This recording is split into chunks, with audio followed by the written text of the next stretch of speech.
পর্যন্ত দেননি,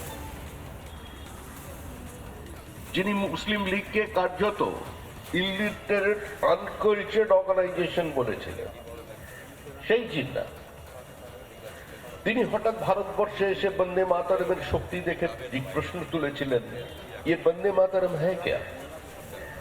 আনুষ্ঠানিকভাবে মুসলিম লীগ 1937 সালের 19 ডিসেম্বর বন্দে মাতরমকে প্রত্যাখ্যান করে বলল, মুসলিম লীগ এমন কোন সভায় অংশগ্রহণ করবে না যেখানে বন্দে মাতরম সঙ্গীতটি গাওয়া হবে, কারণ এর মধ্যে পৌত্তলিকতা আছে, কোন মুসলমানের পক্ষে এই গান গাওয়া সম্ভব নয়।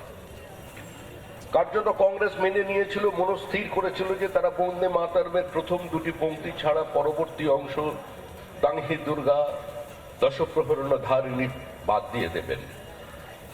ঠিক এরকমই সময় 20 ডিসেম্বর সন্ধ্যাবেলায়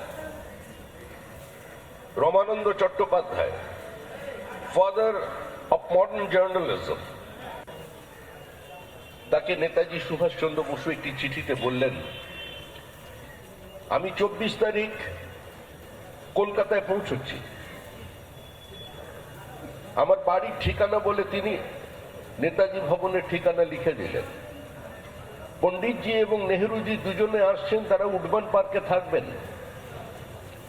তিনি কাতর নিবেদন করলেন রমানন্দ চট্টোপাধ্যায়ের কাছে যে জাতীয় কর্মসমিতিতে আমি একমাত্র বাঙালি সদস্য, বন্দে মাতরমের ভাগ্য কি হবে আমার জানা নেই। নানা ধরনের কন্টেন্ট দেখার জন্য লাইক করুন, শেয়ার করুন আমাদের ফেসবুক পেজ, সাবস্ক্রাইব করুন আমাদের ইউটিউব চ্যানেল। পাশাপাশি অন্যান্য ব্রেকিং নিউজের জন্য অবশ্যই চোখ রাখুন রিপাবলিক বাংলায়।